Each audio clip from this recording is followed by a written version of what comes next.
పార్వతీ పరమేశ్వరుడు సరస సంభరితమైన సన్నివేశంలో ఉన్నారు. ఇక్కడే మనం కాస్త జాగ్రత్తగా తత్వాన్ని అర్థం చేసుకోవాలి. ఇప్పుడు ఈ సమయంలో ఈ సందర్భంలో ఉండగా కుమారస్వామి రావడం ఎటువంటిది? ఇది సరైనటువంటి కథా నిర్వహణేనా? అసలు వాళ్ళ ఏకాంతానికి ఈయన ఆటంకం కలిగించినట్టు కాదా అనిపిస్తుంది.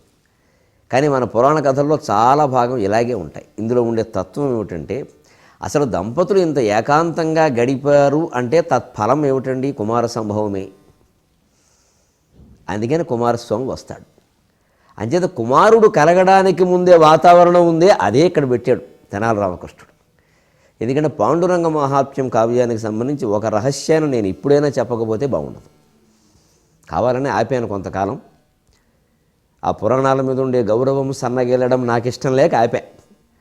కానీ రహస్యమే కదా, చెప్పాలి, విషయం చెప్పాలి కదా. స్కంద పురాణ నీరనిధి కౌస్తుభమై ప్రభవించు జదేవకీనందను సత్కథోద్యమము నవ్య కవిత్వ కథా కళాపమన్ కుందనమున్ ఘటించి కడుకృతగు సొమ్మగు గూర్చి విష్ణు సేవందులకించు అప్పరమ వైష్ణవ కోటినలంకరింపుమా. ఇది విరూరి వేదాద్రి మంత్రి పాండురంగ మహాత్మ్యం గ్రంథాన్ని రాయమని తెనాలి రామకృష్ణుని అడుగుతున్నప్పుడు చెప్పిన పద్యం. స్కంద పురాణం అనేటువంటి సముద్రంలో పుట్టినటువంటి రత్నం లాంటిది, కౌస్తుభం లాంటిది ఈ కథ అని అన్నారు. కానీ పరిశోధకులు ఒకటి కాదు, రెండు కాదు, 6 కళ్ళజోళ్ళు పెట్టుకుని చూసి తేల్చిన విషయం ఏమిటంటే, నిడదవోలు వెంకటరావు గారు సహా, రాళ్లపల్లి అనంతకృష్ణ శర్మ గారు సహా మహానుభావులైన వాళ్ళు అందరూ, ఇక నేను మళ్ళీ పేర్లు చెప్పలేదని అనుకోవద్దు దయచేసి, వీరందరూ కలిసి ఏకగ్రీవంగా తేల్చినది ఏమిటి అంటే, స్కాంద పురాణంలో ఈ కథ లేదు. అంచేత ఈ పద్యం ఎందుకుంది ఇలాగా? ఇది ప్రక్షిప్తమై ఉండాలి. పరిశోధకులు తేల్చారు ఆ విషయం. పద్మపురాణంలో దీని ఛాయలు ఉన్నాయి. మరంటే మిగిలిన కథ అంతా ఎలా నడుస్తోంది? మొత్తం సుమారుగా తెనాలి రామకృష్ణుని యొక్క చాతుర్యం. అయితే ఇదేదో కల్పన అనగానే ఇది ఇంక మనం ప్రమాణం కాదు అనుకోవద్దండి. పురాణమైనా ఎవరో ఒకరు రాసిందే కదా, అది మాత్రం ఖచ్చితంగా జరిగిందని ఎలా చెబుతాం? కావ్యమైనంత మాత్రాన అది జరగలేదని, పురాణమైనంత మాత్రాన అది జరిగేసిందని అనుకోకల్లా. లోకంలో జరిగినటువంటి విషయాలనే కవులు కథల రూపంలో రాస్తారు. ఇందులో మనం 5-6 కథలు వింటాం. ఏది జరిగే అవకాశం లేని కథ ఏం లేదండి. ఇందులో అన్ని మామూలువే, జరిగేవే. పేర్లేవో ఉండొచ్చు. నిగమశర్మ బదులు ఇంకో రామశర్మ ఉండొచ్చు, దానికేముంది? ఏదైతే సుశీల బదులు ఇంకో ద్రౌపది ఉండొచ్చు, దానికేముంది? ఏదైనా ఒకటే వ్యవహారం. ఆ దృష్టితో చూడాలి దీన్ని. అలా చూస్తే మనకి ఇవన్నీ ఎందుకున్నాయి? ఈ తెనాలి రామకృష్ణుని యొక్క కల్పనా చాతుర్యం ఎంత గొప్పది అసలు. అందుకని ఇందులో భావాలు కూడా సుమారుగా ఈయనవే అన్నీ కూడా. ఈయన ఎవరినో అనుకరించి చెప్పినవి, అనువాదాలు చేసినవి ఏమీ లేవు. సుమారుగా అన్నీ ఈయన స్వకపోల కల్పనలు. బాగున్నా ఈయనకే మనం యోగ్యతాపత్రం, బాగు లేకపోయినా ఆయనకే. ఇంక మనం చేసేది లేదు. బాగు లేకపోవడం ఏమైనా సమస్య ఉండదు. సరే, ఆయనకి యోగ్యతాపత్రం ఇవ్వడానికి మనం సరిపో, అది పక్కన పెట్టేద్దాం. ఈ విషయం అంతా ఎందుకు అంటే, ఈ వర్ణనలు, ఈ కథలు మనం వినేటప్పుడు సన్నివేశ కల్పనలో తెనాలి రామకృష్ణుని యొక్క చాతుర్యం గురించి మనం చెప్పు. ఇటు కుమారస్వామి యాత్ర మొదలుపెట్టాడా, కైలాసం చేరాడా, కైలాసాన్ని వర్ణించాడా, అక్కడ వనవిహారం చేశాడా, వనవిహారాన్ని వర్ణించాడా, పార్వతీ పరమేశ్వరుల వనవిహారానికి వెళ్ళాడా ఒక్కసారిగా కవి. ఆ పార్వతీ పరమేశ్వరుల వనవిహారం అయిపోయి వాళ్ళు సరసంభరితమైన సన్నివేశంలో ఒక వేదిక మీద కూర్చుని ఇంచుమించు ఏకాంతంలో సరస సల్లాపాల్లో ఉన్నారా? ఇక్కడ వస్తున్నదేమో కొడుక, ఈయనేమి చిన్న కొడుకు కాదు, అప్పటికి తారకాసురుని జయించిన వాడే. ఇదే మనం సరదాగా అనుకోవలసిన మాట ఏమిటంటే, దంపతుల యొక్క ఏకాంతానికి, సరస సల్లాపాలకి ప్రతిఫలం ఏమిటయా? కొడుకు పుట్టడం లేదా కూతురు పుట్టడం, కుమార సంభవం. అంచేత కుమారస్వామి రావడానికి ముందు ఇక్కడ ఈ సన్నాహం జరిగింది. ఈ రసమయమైన వాతావరణం నుంచి ఇప్పుడు వాత్సల్యపూరితమైన వాతావరణంలో గడుపుతున్నాం మనం. అంటే శృంగారం నుంచి వాత్సల్యం. శృంగారానికి భరితం వత్స, దూడ, బిడ్డ. వాత్సల్యం, వాత్సల్య రసంలో గడతాం మనం. ఒక బిడ్డ వస్తే తల్లిదండ్రికి ఎంత ఆనందంగా ఉంటుంది. ఎప్పుడో ఆయన చూసి కొన్ని రోజులు అయిపోయింది, కొన్ని నెలలైందో, ఏళ్ళయిందో కూడా. ఆ బిడ్డ వచ్చాడు తల్లిదండ్రులను చూద్దామని. వాళ్ళకి ఎంత ఆనందంగా ఉంటుంది, వాళ్ళు ఎంత దగ్గరికి ఆ విషయాలని మనం చెప్పుకుంటాం. అందుకని వీళ్ళు ఆ రకమైన వాతావరణంలో ఉన్నారు. ఉండగా పార్వతీదేవి అప్పుడు కూడా చూడండి మన కథల గొప్పదనం. అంత సరస సంభరితమైన వాతావరణంలో దగ్గరగా కూర్చుని, ఒదిగిపోయి కూర్చుని పార్వతి, నాథ నాకొక సందేహం అందిట. శివుడు దేహం ఉన్నంతకాలం సందేహాలు ఉంటూనే ఉంటాయి. ఎందుకంటే ఈయన దృష్టి దేహం మీద ఉందిగా, మరి అమ్మవారి దేహం మీద. దేహం ఉన్నంతకాలం సందేహాలు ఉంటూనే ఉంటాయి. పార్వతి ఏమిటి సందేహం అనట్ట లేదు. ఒక్కో క్షేత్రం ఉంటుంది, అక్కడ ఆ ప్రదేశం చాలా గొప్పదంటారు. ఇంకో చోట దేవుడు చాలా గొప్పవాడు అంటారు. ఇంకో చోట క్షేత్రం చాలా గొప్పది అంటారు, నైమిషారణ్యం లాంటిది. అక్కడ ఏ వేలుపు ప్రత్యేకంగా లేరు, కానీ క్షేత్రం గొప్పది. ఇంకో చోట దేవుడు చాలా గొప్పవాడు అంటారు, తిరుపతి లాంటిది. ఇంకో చోట నది తీర్థం చాలా గొప్పది అంటారు, గంగా నదీ తీరం. ఇవన్నీ పుష్కరాల తీర్థం, అటువంటివన్నీ తీర్థమే గొప్పది. గంగోత్రి, అక్కడ దేవుడు ప్రధానం కాదు, తీర్థమే ప్రధానం. కానీ లోకం మొత్తం తరించాలి అంటే, ముఖ్యంగా కలియుగంలో మానవులు తరించాలి అంటే తీర్థం గొప్పదైతే సరిపోయిందా, దేవుడు గొప్పవాడు కావద్దా? దేవుడు గొప్పవాడైతే సరిపోయిందా, క్షేత్రం గొప్పది కావద్దా? అందుకని తీర్థము, క్షేత్రము, దైవతము, తీర్థక్షేత్ర దైవతములు మూడు కలిసి ఒకచోట గొప్పవి ఉన్నది ఏదైనా ఉందా సృష్టి మొత్తం మీద? అది చెప్పండి, మీకు తెలియని విషయం లేదు కాబట్టి. ఒక్కసారి ఆలోచించండి. స్త్రీ పురుషులందరూ, అసలు స్త్రీ పురుషులు ఎవరైనా దంపతులు పరమ సరస సంభరితమైన సన్నివేశంలో దగ్గరైనప్పుడు వచ్చే ప్రశ్నేనండి ఇది? అప్పుడు రాదగిన ప్రశ్నే. నీవీ మోక్షణ వేళాయాం వస్త్రమూల్య విచక్షణం అని ఏమిటిది? ఇదే మన సంస్కృతిలో విశేషం.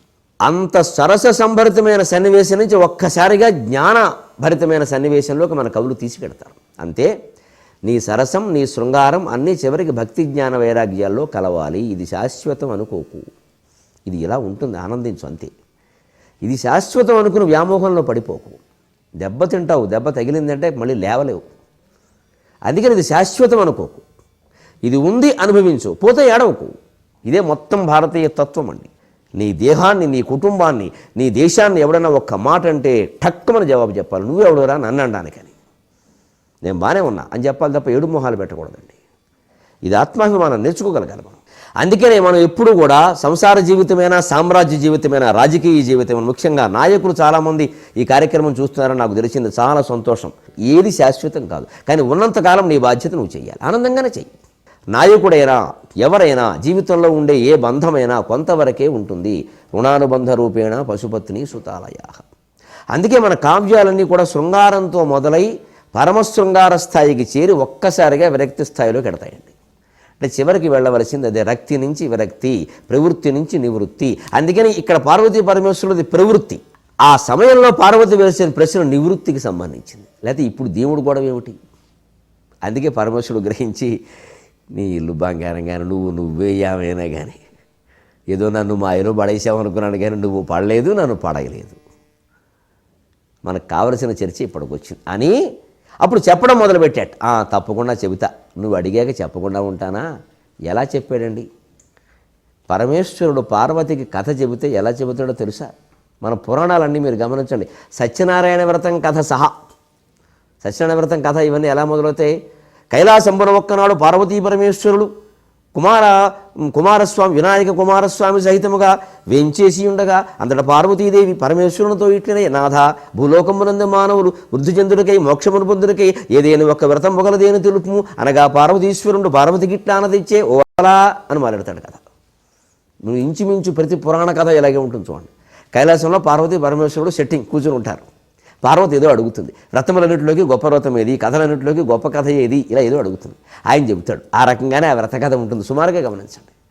మన శాస్త్రములన్నీ ఇంతే. అందుకే ఆగమం అంటారమ్మ మన శాస్త్రం. ఆగమం, ఇట్స్ ఎన్ ఎబ్రివేషన్, అది సంక్షిప్త రూపం.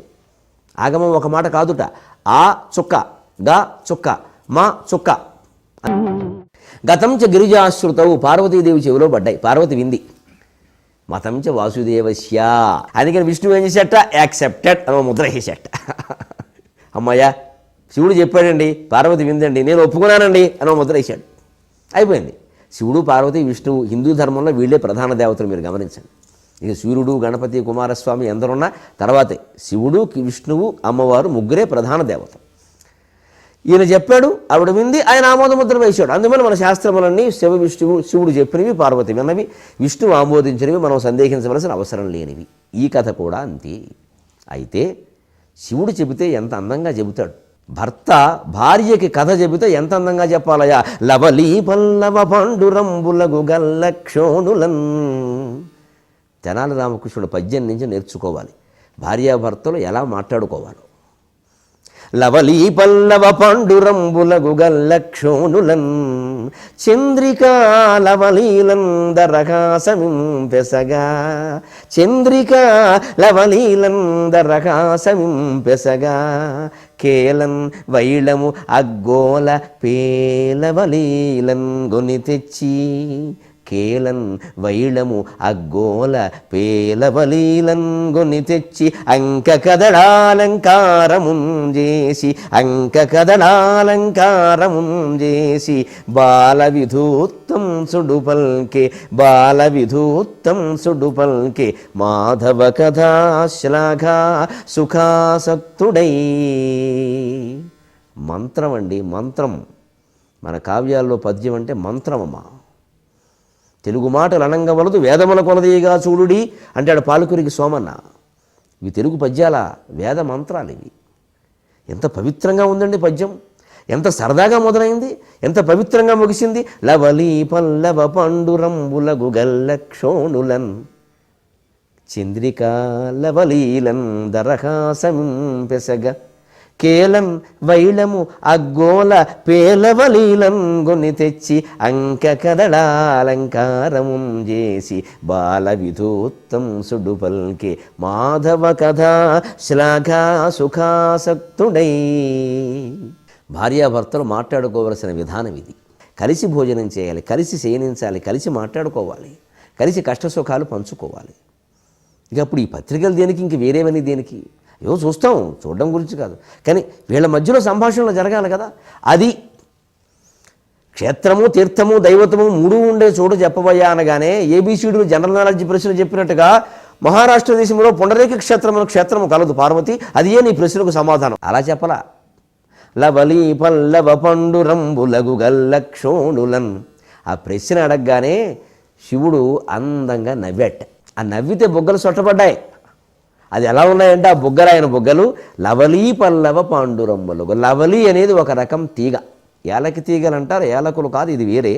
లవలీ లంగలు వంగ లవంగా అనేదో వస్తుంది. ఆ తీగలే తెల్లగా ఉంటాయి, అందుకని లవలీ పల్ల. తీగల చివుళ్ళు తెల్లగా ఉంటాయి. సారీ, ఆ లవలీ పల్లవ పాండురంబులగు. ఆ లవలీ తీగల యొక్క చిగుళ్ళు ఎంత తెల్లగా ఉంటాయో అంత తెల్లగా ఉన్నాడు శివుడు బొగ్గలు. అసలు శివుడు మొత్తం తెలిపే, బొగ్గలు తెలిపేవాడు ప్రత్యేకంగాను, అంతా తెలిపే. అందుకే ఆయన చెల్లెలు కద్రూజాంగదు తోడబుట్టు సరస్వతీదేవి, ఆవిడ కూడా తెలిపే. తెల్లటి బొగ్గలు నవ్వేసరికి చొట్టపడతాయి, అంత అందంగా ఉంటాయి. చొట్టపడిన చోట మాత్రం నల్లకి కనిపిస్తుంది నీడ వల్ల. వీరంతా తెలిపే. గల్లక్షోణులు అంటే అర్థం అది. గల్లము అంటే ఈ చెక్కిలి. ఇది సంస్కృత పదం కాదు, తెలుగు పదం, ఏదో వచ్చింది పొరపాటునే అంటారు, కానీ కంకంటి పాపరాజు గారు కూడా వాడేశారు. మరి ఆకర్ణాయత నేత్రమై మణిమయోద్యత్కుండలద్వంద్వ శోభాకీర్ణాంచిత గల్లమై సురదనం వై సుందర భ్రూయుతం వై కమ్రస్మిత విలసితం వై యొప్పు శ్రీరాము మోము ఈ కాయంబున నేను చూతునిక సుమిత్రాగ్రజ సుమిత్రాత్మజ ఈ కాయంబున చూచు భాగ్యమిక లేదేమో సుమిత్రాత్మజ. కంకంటి పాపరాజు గారి లవకుశ కథలో ఉంటుంది ఇది. గల్లశ్రోణులు అని ఆయన కూడా వాడాడు. అంచేత గల్లం సంస్కృత పదమే, ఇక్కడ చెక్కిళ్ళు అనే అర్థంలో. ఇక్కడ రామకృష్ణుడు వాడాడు ప్రత్యేకంగా. లవలీ పల్లవ పాండురంబులకు గల్లక్షోణులం. ఆ లవలీ తీగల యొక్క చిగుళ్ళు ఎంత తెల్లగా ఉంటాయో, ఎంత మృదువుగా ఉంటాయో. తెల్లగా ఉండడం ఒకటే కాదు, ఈ బొగ్గలు తెల్లగా ఉండాలంటే కాస్త రంగేస్తే అవే తెల్లగా ఉంటాయి. కానీ ఈ చెక్కేసినట్టుంటాయి. కొంతమంది బొగ్గలు బాడితి పెట్టి చెక్కేస్తారు చూడండి, చెక్కలో ఇలా పెట్టి అలా ఉంటాయి అనకూడదు. కానీ ఇదంతే, ఏమిటి చేస్తాం, ఆ శరీర లక్షణం. దానికి రంగేస్తే ఉపయోగం, వేయిపోయినా అది అలాగే ఉందనుకుని ఆనందించడమే. సున్నితంగా మృదువుగా చిగుళ్ళలా ఉండాలంటే దాని పోషణ దానికి జరగాలి. ప్రతి అవయవం మీద మనం శ్రద్ధ చేస్తేనే అవి అలా ఉంటాయి. అలాగని ఇంక వాటి మీదే పడిపోకూడదు, వీలైనంత వరకు చేయడం, అలా వదిలేయడం అంతే. మనకు సాధ్యం కాదు వదిలేయడం. ఆయన ఏం చేసాడో మహాయోగ శక్తి, ఆయన బొగ్గలు అలా ఉంటాయి. అందుకని అమ్మవారు ఎప్పుడు ఆ బొగ్గలకేసి మా ఆయన ఎంత తెలుపో, మా ఆయన ఎంత తెలుపో. ఎందుకంటే ఇవి నలుపు, నల్లటి ఆవిడకి తెల్లటి ఆయన దొరికాడు. అందుకని అదృష్టం కదా, అలా చూస్తూ ఉంటుంది ఆవిడ. కచ్చెబుతుంటే రకరకాల సందర్భాలు ఉంటాయి. శృంగార రసం, వీరరసం, రౌద్రరసం, బీభత్సరసం, భయానక రసం, కరుణరసం, ముఖ్యంగా హాస్యరసం. మా ఆయన ఎలా చెప్తాడో చూడాలి కదా. చాలామంది ఆడవాళ్ళు భర్తలతో ఇలాగే పంచుకోవాలని అనుకుంటారు. నేను బహిరంగంగానే చెబుతున్నాను, మొహమాటం లేకుండా. ఏదైనా చెప్పండి, మాట్లాడండి అనడంలో ఉద్దేశం ఏమిటంటే ఈయన ఎలా మాట్లాడతాడో చూద్దాం. ఈయన మన కేసు ఎలా చూస్తాడో చూద్దాం. ఈయన అసలు దృష్టి ఏమిటో బయటపడుతుంది కదా మాట్లాడుతూ ఉంటే, అది శివుడి నుంచి నేర్చుకోవాలి. నేను చెప్తా అన్నట్ట. అమ్మవారు ఆయన బొగ్గల కేసు చూసిందిట. తెనాలి రామకృష్ణుడు చూశాడు అనుకోకుండా అమ్మ పార్వతీదేవి చూసింది. ఆ విషయం ఈయన మనకి చెబుతున్నాడు. తెల్లగా చిగుళ్ళులా ఉన్నాయట, లవలీ తీగల చిగుళ్ళులా ఉన్నాయట. బాగుంది. తర్వాత గల్లక్షేముషోండులన్ చంద్రికాలవలీలం దరకాసమిం పెసగా. బొగ్గలు ఎంత బాగున్నా మనిషి నవ్వకపోతే అవి బొగ్గల్లా ఉండవు. తెలంగాణ ప్రాంతంలోనూ కరెంటు బొగ్గలు అంటారు, బల్బుల్ని బొగ్గలు అంటారు. అది ఆరిపోయిన బొగ్గలు ఉంటాయి చూడండి, అలా ఉంటాయి బొగ్గలు. బొగ్గలకి అందం ఎప్పుడంటే నువ్వు నవ్వినప్పుడు. నవ్వితే సొట్టపడుతుంది. సొట్టపడినా సొట్టపడకపోయినా ముందు నవ్వితే బొగ్గలు అందంగా ఉంటాయి. అందుకని బూరు బొగ్గలు అని పెట్టుకుని కూర్చుని నాకు ఇంత బొగ్గలు ఉన్నాయి, ఎవడికి కావాలి నీ బొగ్గలు? నవ్వనప్పుడు నీ ముఖం ఎంత గొప్పదైనా అది అసహ్యంగానే ఉంటుంది, నవ్వితేనే అందంగా ఉంటుంది. అందుకని ఆయన నవ్వాడు. ఎలా నవ్వాట? చంద్రికాలవలీలందరకాసమిం పెసగా.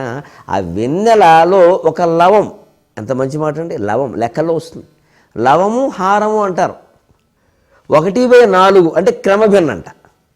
4/1 అంటే అపక్రమ భిన్నం. 4/1/4 అంటే మిశ్రమ భిన్నం. ఎందుకన్నారండి? లాంగ్వేజ్, భాష తెలిస్తే లెక్కల మాస్టర్ పాఠం బాగా చెబుతాడు. 1/4 సరైన భిన్నం, క్రమభిన్నం. ఎందుకని? ఎప్పుడు లవము హారము, లవం తక్కువ ఉండాలి, హారం ఎక్కువ ఉండాలి.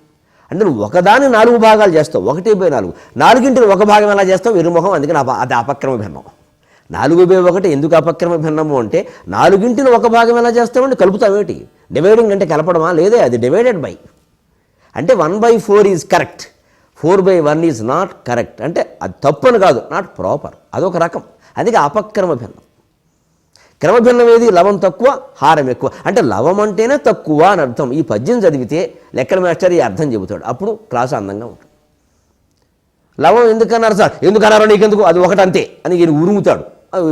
కిరణ కాస్త కురుగుతాడు, కూర్చుంటాడు అక్కడ. భాష ధరిస్తే మాస్టర్ పాఠం అంత అందంగా చెప్పగలడు. తెలుగు భాషకి లెక్కలకి అంత ప్రతి సబ్జెక్టు అయినా సరే తెలుగు ముందు చదవాలి. అందుకని లవలీయులన్, చంద్రికలో ఉండే లవం అంటే కొంచెం వెన్నెల. చంద్రిక అంటే వెన్నెలండి. సబ్బుకు పేరెట్టారు చంద్రిక, సబ్బు అని. అది వెన్నెలని, వెన్నెలంత అందంగా ఉంటుంది. అందుకే వెన్నెల కరిగిపోతుంది, అలాగే సబ్బు కూడా కరిగిపోతుంది అందరికి. ఆ వెన్నెలను కొంచెం తీసి ఆ నవ్వులో పెట్టారేమో ఎవరన్నా అన్నట్టుగా నవ్వేట. అంత అందంగా నవ్వుతాడండి శివుడు. మనం అంత అందంగా నవ్వాలి. ముఖ్యంగా భార్య పలకరిస్తే అంత అందంగా నవ్వాలి, భర్త పలకరిస్తే అంత అందంగా నవ్వాలి. అది అలవాటు చేసుకోండి. 9 గంటల సమయం ఆనందంగా నవ్వుకోండి, ఆనందంగా గడపండి.